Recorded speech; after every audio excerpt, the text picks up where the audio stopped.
Ketika Tuhan Yesus ditanya oleh murid-muridnya, apa tanda kedatanganmu dan tanda kesudahan dunia ini? Tuhan Yesus menjawab, dan di antaranya dia sebutkan dari Matius 24 ayat 14. Dan Injil kerajaan ini akan diberitakan di seluruh dunia menjadi kesaksian bagi semua bangsa. Sesudah itu barulah tiba kesudahannya. Jadi Tuhan Yesus akan datang kembali kalau Injil kerajaan sudah diberitakan ke seluruh dunia menjadi kesaksian bagi semua bangsa. Tuhan Yesus pasti datang kembali. Amin. Karena itu dia memberikan amanat agung kepada murid-muridnya. Tuhan Yesus menyuruh murid-muridnya pergi menginjil dan menjadikan semua bangsa itu murid Tuhan Yesus. Siapa yang dimaksudkan dengan murid Tuhan Yesus? Murid Tuhan Yesus adalah mereka-mereka yang hidupnya sama seperti Kristus telah hidup. Karena mereka hidup sama seperti Kristus telah hidup, maka mereka akan menjadi serupa dengan gambar Yesus. Goal kita sebagai orang Kristen adalah menjadi serupa dengan gambar Yesus. Artinya menjadi murid Tuhan Yesus. Kalau kita melihat penginjilan untuk melakukan amanat agung Tuhan Yesus dilakukan secara global. Sekali lagi saya mau katakan, kalau kita melihat penginjilan untuk melakukan amanat agung Tuhan Yesus dilakukan secara global, itu merupakan tanda bahwa Tuhan Yesus akan datang kembali. Aku percaya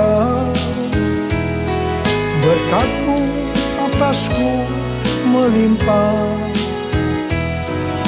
kebajikan, kemurahan selalu mengikutiku. Ku puji, ku sembah Kau Tuhan. Ku puji, ku sembah Kau Tuhan.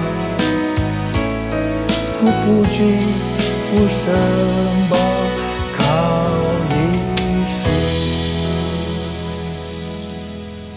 Kita baru saja menyelesaikan puasa nasional selama 40 hari. Dari tanggal 1 Maret sampai dengan 9 April 2020. Puasa ini diumumkan oleh Jaringan Doa Nasional dengan persetujuan aras-aras nasional di Indonesia, yang menjadikan puasa ini puasa nasional untuk menyambut Paskah. Pada tanggal 2 Maret 2020, berarti sehari setelah memulai puasa, Bapak Presiden Jokowi mengumumkan bahwa COVID-19 masuk ke Indonesia. Jadi selama 40 hari berpuasa, hal-hal ini yang terjadi. COVID-19 sebagai pandemi yang menyebar ke seluruh dunia. Hidup sudah tidak nyaman lagi karena tidak banyak pilihan. Di rumah saja. Kita dikejutkan oleh berita banyak orang-orang yang kita kenal terinfeksi COVID-19 dan tidak sedikit dari mereka yang meninggal. Ekonomi dunia mulai memasuki resesi. Banyak orang-orang yang kehilangan pekerjaan. Orang-orang dalam keadaan ketakutan, kekhawatiran, dan kepanikan. Saya akan sharing apa yang melatar belakangi puasa nasional 40 hari ini. Pada tanggal 27 Mei 2017, ada pertemuan bersejarah di Jenewa, Swiss. Pertemuan ini bermaksud untuk mengatasi perpecahan internal yang memisahkan orang-orang Kristen. Untuk itu, 25 para pemimpin dari organisasi-organisasi dunia hadir pada waktu itu. Mereka mewakili 4 organisasi. Yang pertama, Dewan Gereja-Gereja Sedunia. Yang kedua, Persekutuan Pentakosta Dunia. Yang ketiga, Aliansi Injili Sedunia.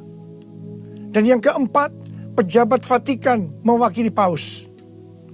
Pertemuan ini menghasilkan kesepakatan bahwa mereka akan menjalankan misi Tuhan bersama-sama. Haleluya! Tahun 2018, Indonesia merespon pertemuan tersebut di atas dengan cara para pemimpin Kristen dan Katolik berkumpul di Brastagi, Sumatera Utara, dan menghasilkan kesepakatan untuk melakukan misi Tuhan bersama-sama, yang artinya melakukan amanat agung Tuhan Yesus bersama-sama. Bagi saya, dengan kejadian ini, melakukan amanat agung bersama-sama bukan sebuah wacana, tetapi itu merupakan sebuah kenyataan dan sedang terjadi. Tuhan Yesus menyuruh gerejanya pergi menginjil dan menjadikan semua bangsa murid Tuhan Yesus. Ini adalah amanat agung Tuhan Yesus.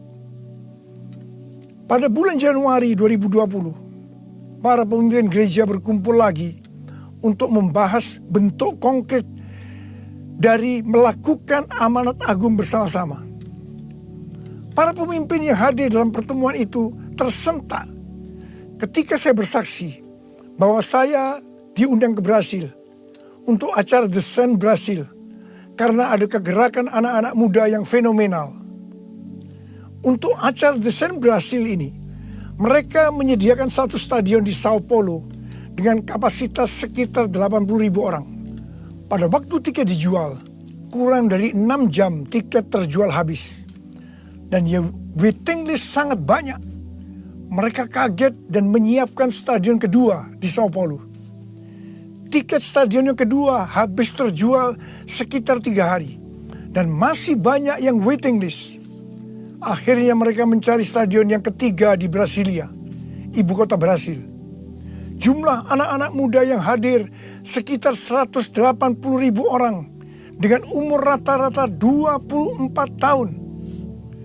Acara The Sun Brasil diadakan pada tanggal 8 Februari 2020 dari jam 10 pagi sampai jam 10 malam selama 12 jam non-stop.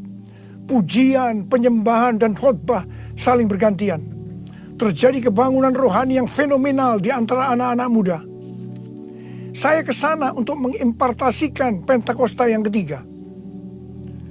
Setelah kami semua mendengar kesaksian tentang Brasil ini, maka bentuk konkret apa yang akan kita lakukan untuk melakukan amanat agung ini diputuskan setelah saya pulang dari Brasil. Ketika di Brasil, saya bertemu dengan para pemimpin Kristen.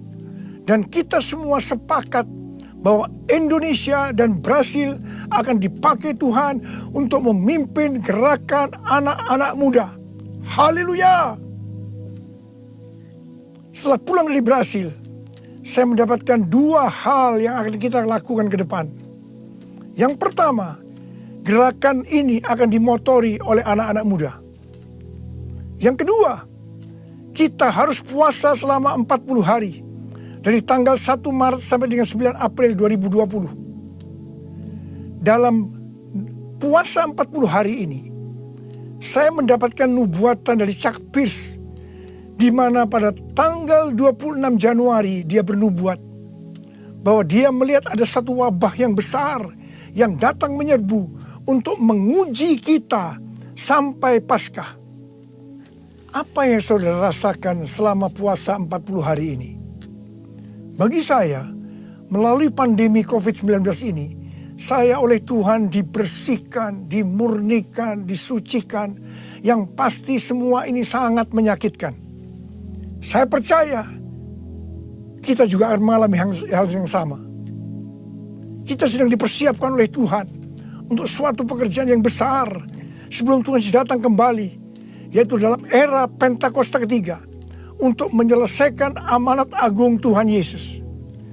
Saya akan mengajak saudara untuk melanjutkan puasa ini dari tanggal 10 April sampai 28 Mei 2020. Cindy Jacob bernubuat dalam acara Global Communion Service bahwa dari Paskah sampai peringatan hari Pentakosta, Tuhan akan mempersiapkan gerejanya untuk memasuki Pentakosta ketiga, di mana akan terjadi penuaian jiwa yang luar biasa.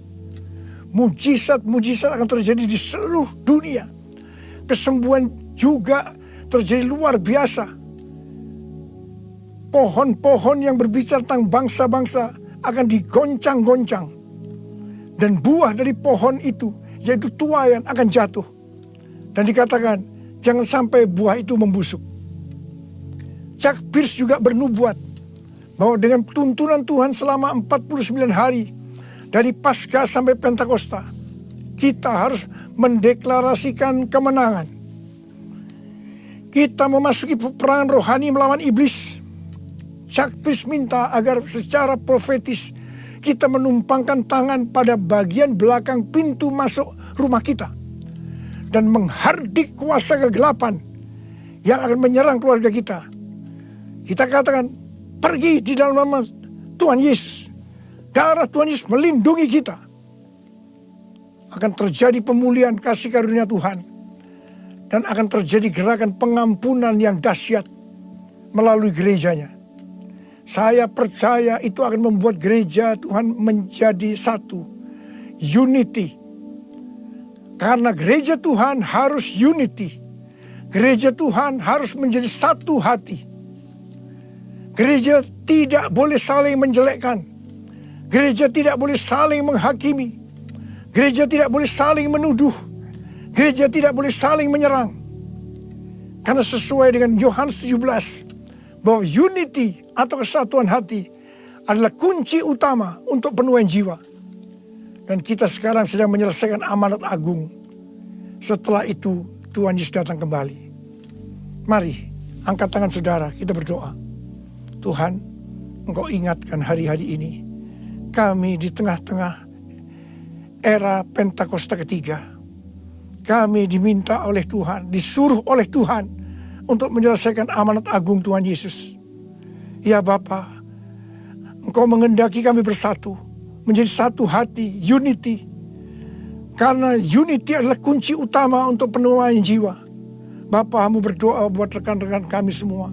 Gereja-gereja Tuhan yang ada di Indonesia. Biar kami semua unity, satu hati untuk menyelesaikan amanat agung Tuhan Yesus. Berkati kami semua. Tuhan, anak-anak-Mu diberkati. Engkau menyembuhkan mereka yang sakit.